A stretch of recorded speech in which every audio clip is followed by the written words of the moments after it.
할렐루야. 네, 날씨가 많이 춥지요. 낮에는 그래도 괜찮은 것 같은데 이제 저녁이 되고 밤이 되면 기온이 뚝뚝 떨어지는 것 같습니다. 여러분 감기 안 걸리도록 건강에 유의하시기 바랍니다. 저는 그 유별나게 이 추위를 많이 타는 그 체질입니다. 그래서 겨울을 그렇게 썩 좋아하지 않아요. 제가 지난주엔가 날씨가 추워서 덜덜 떨면서 제가 카페에 이제 내려가서 날씨가 왜 이렇게 춥냐 그랬어요. 그랬더니 우리 집사님 한 분이 저에게 이렇게 말씀을 하셨습니다. 겨울이니까요라고. 예, 겨울이 더울 순 없잖아요. 이렇게 얘기를 했습니다.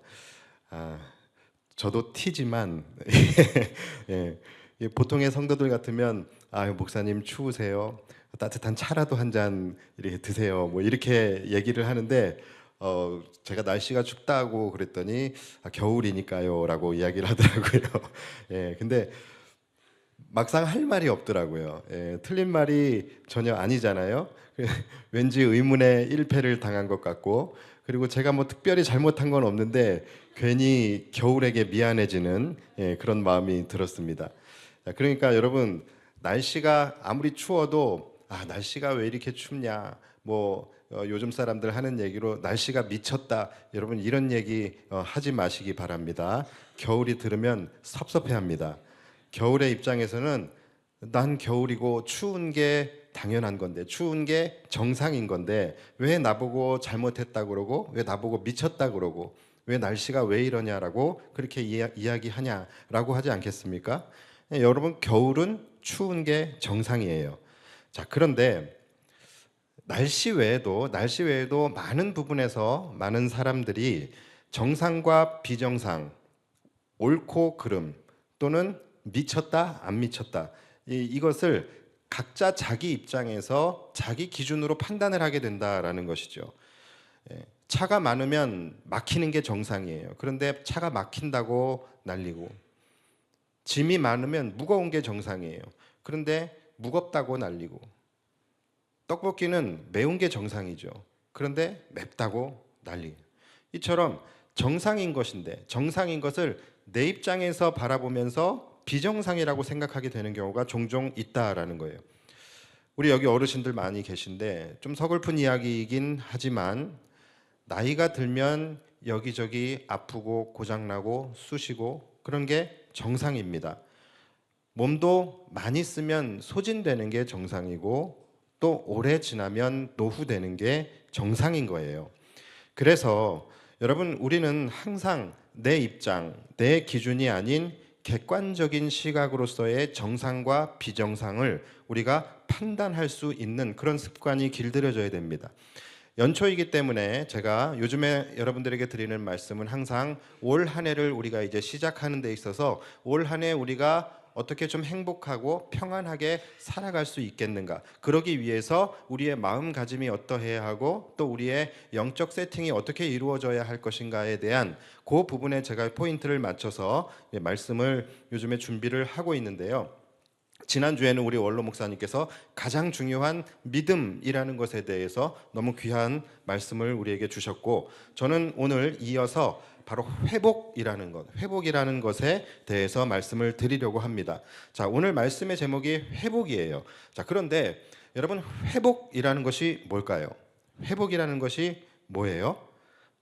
말 그대로 정상인 상태로 돌아가는 것입니다. 그렇죠? 원래의 상태로 돌아가는 것, 다시 말해서 정상을 찾아가고 정상으로 돌아가는 것을 우리는 회복이라고 하는 거예요. 교회 안에서 회복이라는 말을 굉장히 많이 쓰는데, 우리는 회복이라고 하면 어떻게 생각을 하냐면 뭔가 개혁되어져야 하고 뭔가가 더해져야 하고 마치 우리의 삶에 뭔가가 진일보하는 그런 것을 우리가 회복이라고 생각할 수 있는데, 여러분, 그렇지 않습니다. 물론 결과적으로는 그것이 틀린 말이 아니에요. 그러나 우리가 회복되기 위해서 가장 먼저 이루어져야 할 것은 뭐냐면 바로 우리가 본질로 돌아가는 것입니다.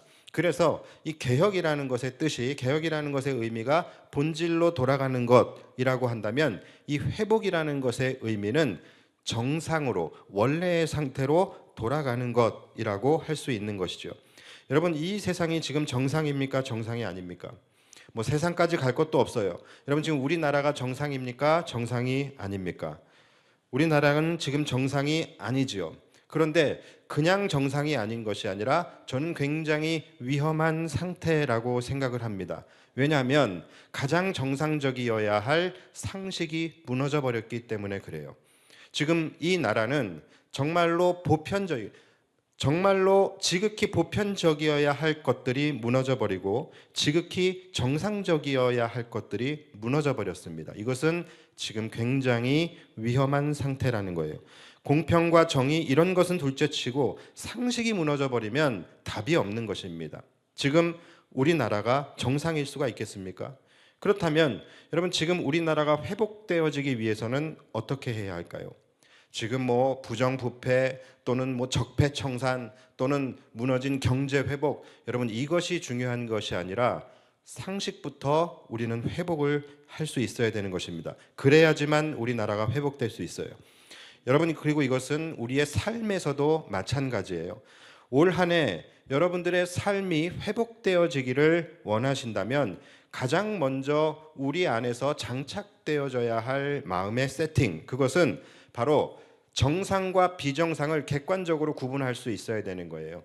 내 안에서 내 기준, 내 입장에서가 아니라 객관적인 기준으로서의 정상과 비정상이 무엇인지를 먼저 판단할 수 있는 그러한 능력이 우리에게 있어야 된다는 거예요.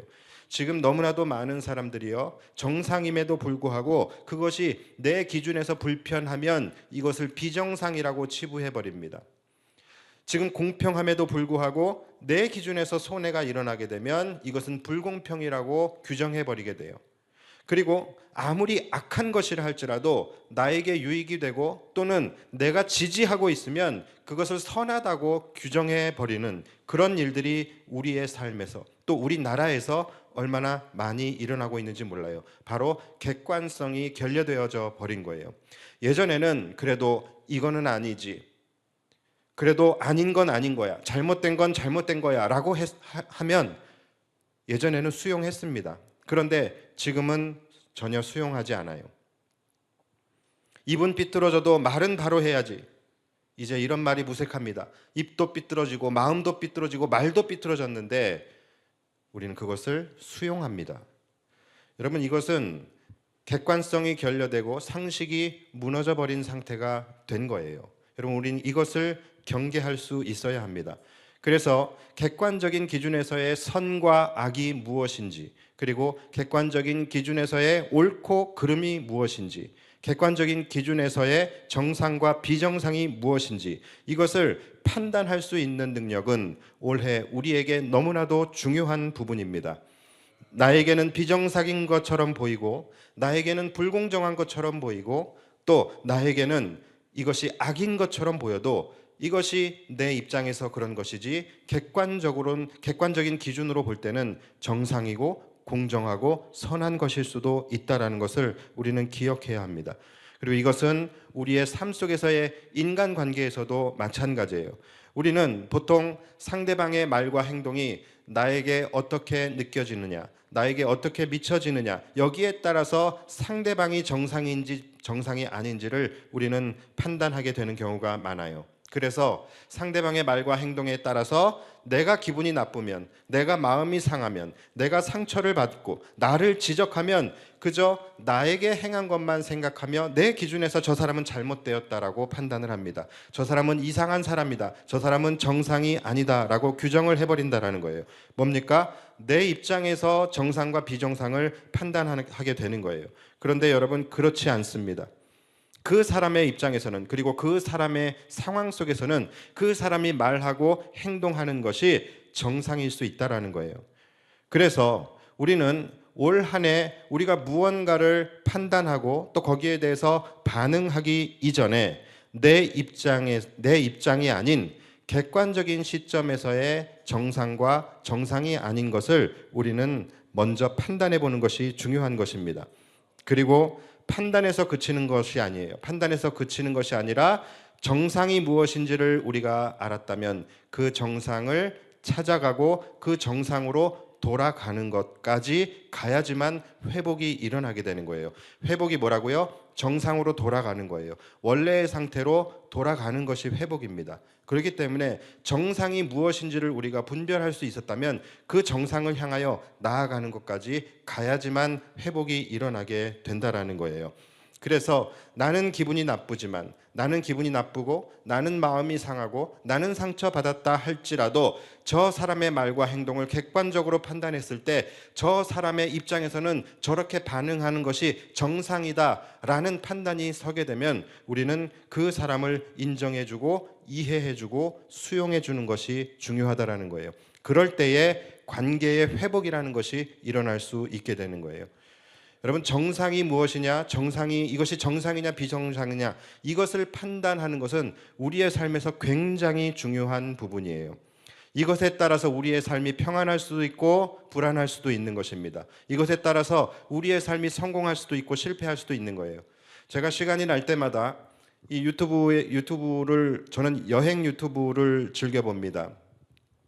제가 목양실에만 갇혀 있기 때문에 그것을 통해서라도 세계를 이렇게 보는 것을 좋아해요. 그런데 그 중에서도 막 럭셔리하게 호화스러운 여행은 저는 보지 않아요. 어떤 걸 보냐면 이 오토바이를 타고서, 아주 허름한 스쿠터를 타고서 전 세계를 이렇게 돌아다니는 그런 여행 유튜브를 제가 좀 즐겨 보는데, 보면은 그 안에 세상이 들어가 있어요. 보면은 이제 너무나 열악한 환경 속에서 그 조그만 스쿠터에다가 텐트도 싣고 짐도 싣고 막 이렇게 싣고서 그냥 이렇게 다니는 거예요. 잠도 노지에서 텐트를 치고 자고 그렇게 하면서 이제 여행을 하는 거예요. 그런데 여러분, 그렇게 여행을 하다 보면은 얼마나 많은 변수가 일어나게 됩니까?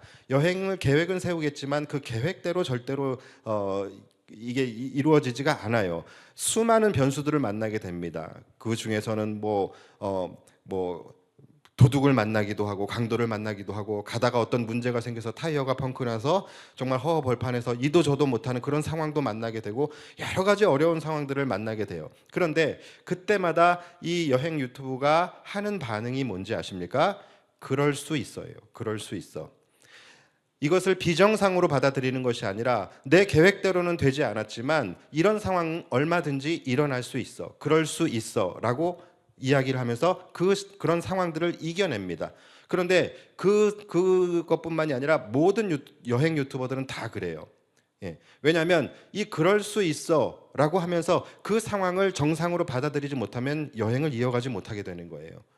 그래서 항상 우리는 그럴 수 있어, 저 사람의 어떤 반응이, 그리고 내가 일어난 어떤 상황이 내 지금 상황에서는 이해가 되지 않고 또 내 계획에서는 벗어나지만 그럴 수 있어, 이것은 정상이야 라고 생각하면서 받아들일 때 우리의 삶은 평안할 수 있고 그것을 이겨낼 수 있는 것입니다.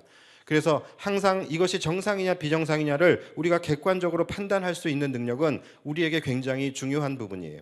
자, 오늘 본문을 보시면 예수님께서 한 마을에 들어가세요. 한 마을에 들어가셨는데 마르다라고 하는 여자가 예수님을 자기 집으로 초청을 합니다. 그래서 예수님께서 그 집에 들어가시게 돼요. 자, 그러니까 예수님께서 오셨으니까 이 마르다의 마음이 분주해지기 시작을 한 거예요. 야, 예수님에게 뭔가 좋은 것을 대접해 드려야 되는데 예수님이 무슨 음식을 좋아하실까? 이 음식을 맛있게 드셔줘야 될 텐데 라는 생각으로 예수님을 대접하기 위해서 그가 분주하게 많은 이제 일들을 하고 있었어요. 자, 그런데 이 마르다에게 마리아라고 하는 동생이 있었습니다. 근데 이 동생이 언니를 좀 도와야지, 언니를 좀 도와가지고서 좀 같이 거들어서 예수님을 대접하는데 함께 좀 힘을 모아주면은 좋겠는데, 이 동생 마리아는 그저 예수님의 발치에 앉아가지고서 예수님의 말씀하시는 것만 듣고 있는 거예요.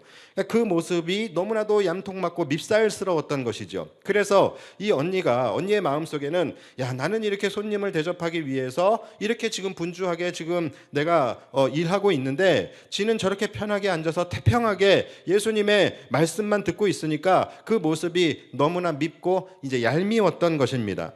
뭡니까? 자기 입장에서 지금 저 사람을 판단하고 있는 거예요. 쟤는 지금 잘못되었다라는 것이죠. 내가 이렇게 바쁘면 지금 분주한 나를 와서 좀 거들고 도와줘야 정상이지, 나를 지금 내가 바쁜 거를 뻔히 보면서도 아랑곳하지 않고 앉아만 있는 저 모습이 지금 정상이 아니다라는 것이죠.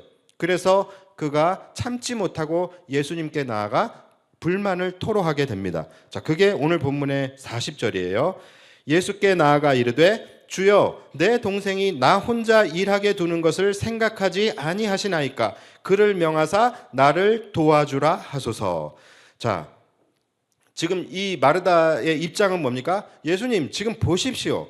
저는 지금 예수님 대접하겠다고서 지금 이렇게 지금 분주하게 일하고 있지 않습니까? 그런데 내 동생 마리아가 저렇게 내가 일하는 것을 보면서도 도와주지도 않고 나 혼자만 지금 일하도록 저렇게 하고 있는데 왜 예수님은 그것을 그냥 바라만 보고 계십니까? 왜 내버려 두십니까? 지금 내 동생에게 명하여 나를 도와주라 하십시오 라고 이제 요청을 하는 거예요. 자, 그러자 예수님께서 뭐라고 말씀을 하십니까? 그게 41절입니다. 주께서 대답하여 이르시되 마르다야 마르다야 내가 많은 일로 염려하고 근심하나.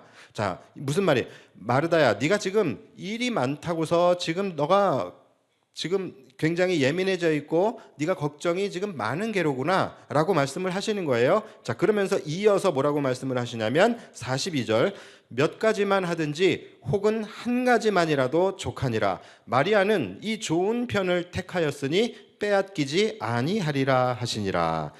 자, 우리 아멘 한번 해볼까요?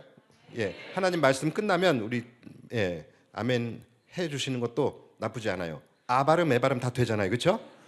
자, 이 말씀이 사실은 몇 가지만 하든지 혹은 한 가지만이라도 족하니라. 이 말씀이 되게 해석하기가 힘들어요. 왜 이렇게 저 해석을 했는지는 모르겠는데, 그래서 이 말씀을 다른 번역본 우리말 성경으로 보면은 이렇게 되어 있습니다. 그러나 꼭 필요한 것은 한 가지뿐이다. 마리아는 그 좋은 편을 택했으니 아무에게도 그것을 빼앗기지 않을 것이다. 자, 그리고 새번역 성경도 한번 볼게요. 새번역 성경. 그러나 주님의 일은 많지 않거나 하나뿐이다. 마리아는 좋은 몫을 택하였다. 그러니 아무도 그것을 그에게서 빼앗지 못할 것이다. 자, 그러니까 여러분 정리하면 어떻게 됩니까? 지금 너희에게 필요한 것은 여러 가지 일을 분주하게 하는 것이 아니라는 거예요. 너희에게 필요한 것은 지금 한 가지다. 그리고 마리아는 그것을 택했고 그 좋은 것을 택하였으니 마리아는 절대로 그것을 빼앗기지 않을 것이다 라고 말씀을 하시는 거예요. 그러니까 더 간단하게 정리하면 뭡니까? 마리아가 정상이고 마르다 네가 비정상이다라는 거예요. 자, 여러분 우리도 마찬가지예요. 우리가 올 한 해도 회복을 꿈꿉니다. 우리의 삶의 회복을 꿈꾸고 우리의 믿음의 회복을 꿈꾸고 우리의 가정의 회복을 꿈꾸고. 그런데 과연 여러분 이 회복이라는 것이 우리에게 어떻게 이루어지게 되는 것일까요? 우리는 뭔가 회복되어지기 위해서 뭔가를 더 하려고 합니다. 우리가 분주하게 막 무언가를 할 때 우리가 회복될까요? 우리가 회복되기 위해서 뭔가를 열심히 하고 분주하게 일하며 살아갈 때에 우리 안에 회복이라는 것이 이루어질까요? 열심히 봉사하고 열심히 구제하고 열심히 헌금하고 열심히 선한 일을 하고 그러면 여러분 우리에게 회복이 이루어질까요? 물론 이것이 부차적인 도움이 될 수는 있겠지만 이것이 정곡은 아니라는 거예요. 마르다는 분명히 열심히 일했고 그가 한 일 분명히 선한 일이 맞습니다. 자신의 집에 온 손님에게 그리고 예수님에게 맛있는 음식을 대접하기 위해서 열심히 일했어요. 여러분 이것은 선한 겁니다. 그러나 예수님께서 뭐라고 말씀을 하십니까? 너가 나를 위해서 봉사하고 이렇게 수고해 주는 것 고맙다. 그러나 난 나와 지금 친밀한 교제를 나누고 있는 마리아가 더 귀하다. 나는 마리아가 더 좋다라고 말씀을 하시는 거예요. 여러분 제가 아까 회복이라는 것이 뭐라 그랬죠? 회복, 정상을 찾아가는 거예요. 원래의 상태로 돌아가는 것입니다. 이것이 회복이에요. 몸이 회복된다라는 것은 뭐예요? 내가 병들기 이전에 건강한 온전한 상태로 돌아가는 것, 그것을 회복이라고 하는 것이죠. 자, 그렇다면 과연 하나님의 백성인 우리들에게, 우리 성도들에게 있어서 회복이라는 것은 무엇일까요? 성도가 회복된다라는 것은 뭘까요? 성도의 원래 상태, 원래 본질로 돌아가는 거예요. 다시 말해서 태초에 하나님께서 우리를 창조하신 그 온전한, 그 정상적인 상태로 돌아가는 것을 의미하는 것입니다. 다시 말해서 태초에 하나님께서 우리를 창조하신 그 이유, 그 목적으로 돌아가는 것. 그럴 때에 우리의 인생이, 우리의 가정이, 우리의 삶이, 우리의 영혼이 회복되어질 수 있다는 거예요. 회복은 본질로 돌아가는 거예요. 원래의 상태로 돌아가는 것입니다. 우리의 원래 상태, 우리의 정상적이고 온전한 상태는 뭐라고요? 하나님이 우리를 창조하셨을 때의 그때의 상태예요. 그렇다면 하나님께서 우리를 창조하신 그 이유와 목적이 뭡니까? 하나님께서 인간을 왜 창조하셨어요? 하나님은 인간과 친밀한 교제를 나누시기 위해서, 그리고 인간을 통하여 하나님이 영광을 받으시고 찬양을 받으시고 예배를 받으시기 위해서 하나님은 인간을 창조하신 것이죠. 그것이 창조 이유와 목적입니다. 이 백성은 내가 나를 위하여 지었나니 나를 찬송하게 하려 함이니라. 여러분, 이것이 창조 목적이라는 거예요. 그러니까 우리가 정상으로 돌아가고 우리가 회복되어진다라는 것은 뭡니까? 우리는 하나님을 예배하는 삶으로 돌아가야 된다는 거예요. 그럴 때에 여러분들의 삶이 회복되어질 수 있고 여러분들의 믿음이 회복되어질 수 있는 것입니다. 마르다와 같이 교회에서 열심히 봉사하는 것도 중요해요. 열심히 봉사하고 수고하고 헌신하는 것, 이것도 귀합니다. 그러나 여러분, 그것으로 회복되는 게 아니에요. 그것보다 더 중요한 것은 바로 마리아와 같이 매 순간 주님의 발치에 앉아서 날마다 주님을 사모하는 마음으로 예배하고 그분과의 친밀한 교제를 나누는 것. 여러분, 그럴 때 우리 안에 진정한 회복이 일어난다는 것을 믿으시기 바랍니다. 여러분, 이것이 회복의 핵심이에요. 자동차의 원래 목적은 뭡니까? 잘 달리는 거예요. 잘 달려야지 자동차인 거예요. 아무리 막 옵션이 좋고 각종 편의 시설들이 막 휘황찬란하게 있다 할지라도 자동차가 달리지 못하면 그것은 정상이 아닌 거예요. 그것은 정상으로 돌아오지 못한 것입니다. 자동차에게 있어서의 회복은 뭡니까? 잘 달리게 되는 거예요. 중요한 것은 뭐예요? 엔진인 거예요. 자동차의 심장은 엔진이잖아요.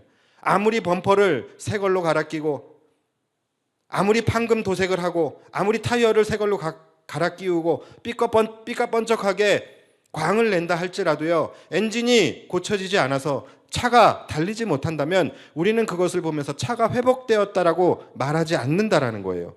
본질적인 부분이 정상으로 되돌아와야지만 그것이 회복인 거예요. 자동차는 달려야지만 자동차인 것이고 가수는 노래를 잘해야 가수인 것이죠. 여러분, 그리스도인의 엔진은 예배입니다.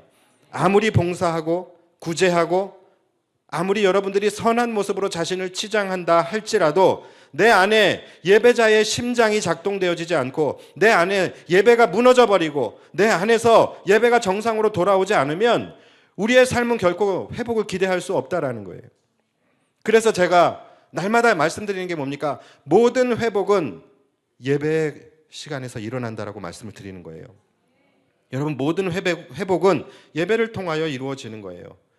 겨울은 추운 게 정상이고 여름은 더운 게 정상이고 자동차는 달리는 게 정상인 것처럼 성도는 예배해야 정상인 것입니다. 아까도 말씀드렸듯이 원래 사람들은 다 자기 입장에서 생각하고 자기 입장에서 정상과 비정상을 나누게 되어져 있어요. 겨울은 추운 게 정상이지만 자기 입장에서 추우면 춥다고 난리예요. 여름은 더운 게 정상이지만 자기가 더우면 덥다고 난리인 게 사람이라는 거예요.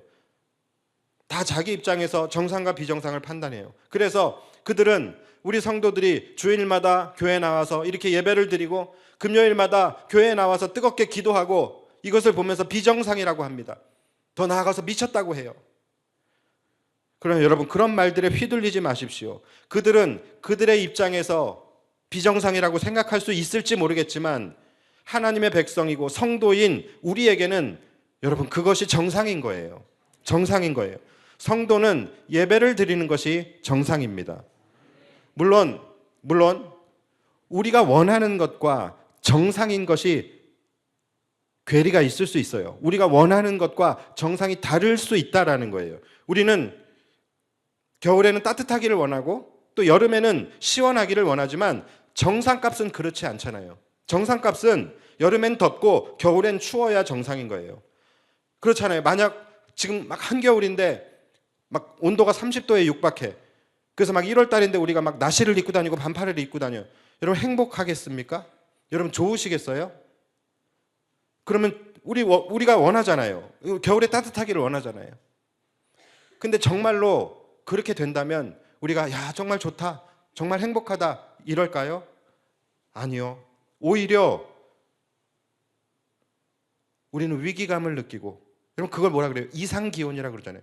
이상기온이란 말이 뭐예요? 정상이 아니다라는 얘기예요. 그럴 때 우리는 위기감을 느끼고 두려움을 느끼게 되는 것이죠. 겨울이 더우면 악한 겁니다. 강아지 키우시는 분들 많이 계실 텐데 우리 강아지가 말을 좀 할 수 있었으면 좋겠다라는 생각 한 번쯤 해보셨을 거예요. 그런데 여러분 진짜 개가 말을 한다면 여러분 감당하실 수 있겠어요? 정말로 좋을까요? 무서울걸요? 개는 짖어야 정상인 거지 말을 하면 악한 겁니다. 만약 여러분들의 강아지가 진짜 말을 한다면 여러분 그 강아지 키울 자신이 있겠습니까? 개가 막 속에 있는 마음 다 표현한다면 여러분을 향하여 저거 그냥 물어버릴까? 저 살쪄가지고서, 저 못생겨가지고서, 못생긴 것도 알고 살찐 것도 알지만 여러분 그 말을 개에게 들어오면서 여러분들 살 자신이 있으세요? 그 개 키울 자신이 있으세요? 어렸을 때 인형이 말을 했으면 좋겠다 그런 생각들 하잖아요. 여러분 인형이 말을 하면 무서운 겁니다. 저도 어렸을 때 장난감들이 움직이기를 바라고서 움직일 수도 있겠다라는 기대감에 나갔다가 문 살짝 열어갖고서 이렇게 토이스토리 같은 거 보면은, 여러분 토이스토리 괴기 영화입니다. 움직이지 말아야 할 것들은 움직이지 않아야 정상인 거예요. 우리가 원하는 것과 정상인 것은 다를 수 있다는 거예요. 우리는 주일에 놀고 싶고 금요일에 좀 쉬고 싶고 그럴 수 있어요. 그러나 정작 여러분들이 정말로 그렇게 한다면 주일에 놀고 금요일에 쉬고 그렇게 예배를 범하고 있다면 여러분 정말 마음이 편할까요? 편하시던가요? 행복하시던가요? 아니지요. 우리의 영혼이 불편함을 느끼게 됩니다. 우리의 영혼이 위기감을 느끼게 되고 두려움을 느끼게 된다는 거예요. 여러분 그게 바로 우리가 성도라는 증거고 그렇게 하는 것이 정상이 아니라는 증거인 거예요. 우리는 인간이기 때문에 연약하기 때문에 놀고 싶을 수 있어요. 쉬고 싶을 수 있어요. 그러나 우리는 놀고 쉼을 통해서 회복되는 존재가 아니라는 것입니다. 우리는 하나님의 백성들이고 우리는 성도들이에요. 우리가 회복되기를 원한다면 말 그대로 우리는 성도로서의 정상으로 돌아가야 하는 것이고 우리의 정상은 뭡니까? 어떠한 상황 가운데서도 하나님을 예배하는 예배자가 되는 것입니다. 그것이 정상인 거예요. 여러분 꼭 기억하십시오. 모든 회복은 예배로부터 시작이 되는 것이고 예배 때에 일어나게 되는 것입니다. 다만 그 예배란 것이 단순히 예배 자리에 나와서 앉아 있는 것만이 예배가 아니에요. 오늘 마리아와 같이 주님을 사모하는 마음으로 예배해야 되는 거예요. 주님과의 친밀한 교제가 이루어져야 된다는 거예요. 여러분 사실 마르다가 바쁘게 일하고 여기저기 분주하게 돌아다니는 거 마리아가 몰랐을까요? 당연히 알았을 거예요. 그리고 미안한 마음도 있었을 거예요. 그러나 그녀는 예수님과 친밀한 교제의 시간을 그 어떤 것과도 바꿀 수 없었던 것이고 그것을 포기할 수가 없었던 것이죠. 예수님 역시도 단순히 마리아가 그분의 발치에 앉아 있었기 때문에 마리아를 귀하게 여긴 것이 아니에요. 마리아와 나누고 있는 그 신령한 그리고 친밀한 그 교제가 있었기 때문에 예수님은 마리아를 귀하게 여기셨던 것입니다. 마리아와 마르다 동일한 시간에 동일한 장소에 있었어요. 그러나 한 사람은 자신의 분주함으로 인하여 주님과 함께 있지 못했습니다. 그리고 또 한 사람은 주님을 사모하는 마음으로 주님과 그곳에 함께 있었습니다. 여러분 이 차이를 아셔야 됩니다. 저는 이것을 주님과의 동행이라고 이야기하고 싶어요. 단순히 예배의 행위가 중요한 것이 아니라 그분과 함께 친밀한 교제를 하며 동행하는 삶이 되어야 하는 거예요.